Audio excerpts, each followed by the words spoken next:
আসসালামু আলাইকুম স্যার, কেমন আছেন? ওয়ালাইকুম আসসালাম, আলহামদুলিল্লাহ ভালো আছি। আপনি ভালো আছেন? আলহামদুলিল্লাহ ভালো আছি স্যার। স্যার, আপনার নাম এবং বয়স এবং ঠিকানাটা যদি আমাদেরকে একটু বলতেন। নাম মোহাম্মদ পলাশ মিয়া, আমার বয়স 27 বছর। আমি একজন প্রবাসী, আমার বাসা কিশোরগঞ্জ। আমি প্রবাস থেকে ডিরেক্ট ওইখানে চলে আসছি ট্রিটমেন্ট নেওয়ার জন্য। আলহামদুলিল্লাহ এখন আগের চাইতে অনেক ভালো ফিল করতেছি। আজকে আমার লাস্ট ডে, আজকে আমি বাসায় চলে যেতেছি সুস্থ হয়ে। স্যার, আপনার মূলত কি সমস্যাটা ছিল এবং কত বছর ধরে? আমার সমস্যাটা আজকে বেশ প্রায় 5 বছর যাবত সমস্যা। আমি আগেও আসছিলাম, আলহামদুলিল্লাহ সুস্থ হয়ে গেছিলাম, পরে স্যারের মতন ফলো আপে চলি নাই, যে কারণে দেখেছি আমি আবার অসুস্থ হয়ে পড়ছিলাম, আবার আসছি স্যারের ওইখানে। স্যার, সমস্যাটা কি ছিল? সমস্যা ছিল আমার 2 হাঁটুতে, প্রত্যেকটা জয়েন্টে আমার ব্যথা ছিল, যে কারণে দেখেছি বিদেশ থেকে আমার আবার চলে আসতে হয়েছে। কারণ আলহামদুলিল্লাহ আবার চিকিৎসা করছি, আর আগে চেয়ে আলহামদুলিল্লাহ ভালো। স্যার, জয়েন্টের যে ব্যথাটা ছিল, ব্যথাটা আসলে কেমন ছিল এবং এই ব্যথার জন্য আপনার স্বাভাবিক জীবনে কি কি প্রবলেম হতো? আমার প্রচুর পরিমাণ ব্যথা ছিল। আমি কর্মক্ষেত্রে দেখেছি আমি বিছনা ছড়িয়ে পড়ছিলাম, যে কারণে দেখেছি বাইরে থেকে আমার দেশে আসতে হয়েছে। মানে প্রচুর ব্যথা ছিল, বিশেষ করে বেশি ব্যথা ছিল হাঁটুতে।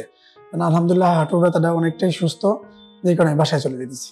আপনি কি স্বাভাবিকভাবে হাঁটতে বা চলতে এমন কি সমস্যাগুলো হতো? আমি হাঁটতেই পারতাম না। আমি দেখেছি অন্যজনের সাহায্য নিয়ে আমি হাঁটতাম, টয়লেটে পর্যন্ত যেতে পারতাম না, বিছানা থেকে উঠতে পারতাম না, মুভমেন্ট করা আমার খুব কষ্ট হইতো। কারণ আলহামদুলিল্লাহ আগের সাথে অনেক ভালো। প্রবাস জীবনে আপনার এই যে সমস্যাটার কথা বললেন, আপনি তো প্রবাসে গিয়েছেন আমাদের দেশের রেমিটেন্স আনার জন্য, বা আপনি একজন রেমিটেন্স যোদ্ধা। তো আপনার প্রবাস জীবনে আপনার এই ব্যথাটা আপনার কি প্রভাব ফেলেছে আপনার মানে প্রবাস জীবনে আর কি? প্রবাস জীবনে আসার বিষয় হচ্ছে কি, লং টাইম ডিউটি করার লাগে, দাঁড়ায় কাজ করার লাগে। আর তারপরে সবচেয়ে বড় কথা দিচ্ছে স্যারের ফলো আপ, ব্যায়াম আমি করি নাই, ওষুধ খাই নাই রীতিমতো, যেই কারণে দেখেছে আমার সমস্যাটা হয়তো বা এই কারণে দেখা দিচ্ছে বেশি।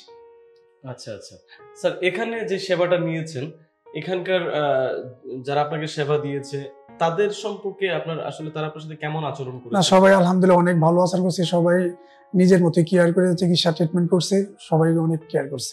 প্রত্যেকজন স্টাফ অনেক ভালো, ডিসিপ্লিন অনেক সুন্দর। যাক, আলহামদুলিল্লাহ, শুনে খুব ভালো লাগলো স্যার। স্যার, আপনার মতো এরকম অনেক রোগী আছে বাংলাদেশে যারা এই সমস্যাগুলোতে ভুগতেছেন, তাদেরকে আপনি আমাদের ডিপিআরসি সম্পর্কে কি বলবেন? হ্যাঁ, অবশ্যই আমি বলবো, যেখানে আমি আলহামদুলিল্লাহ সুস্থ হয়েছি সবার ভালো কিছুই বলবো। যেখানে মানুষ সুস্থ হইব, ভালো হইব, ওইটা তো অবশ্যই সবাইকে বলবো, সবাই যেন আসার জন্য, যারা এরকম আমার মতো রোগী ভালো চিকিৎসা ট্রিটমেন্ট পাওয়ার জন্য। আপনাকে অসংখ্য ধন্যবাদ স্যার। স্যার, ভালো থাকবেন, আপনার জন্য দোয়া করি, আমাদের জন্য দোয়া করবেন। আপনার জন্য দোয়া, শুভকামনা রইল। ফি আমানিল্লাহ। আসসালামু আলাইকুম। ওয়ালাইকুম আসসালাম। ডিপিআরস লিমিটেড, আস্থা, বিশ্বাস ও নির্ভরতায় অবিচল।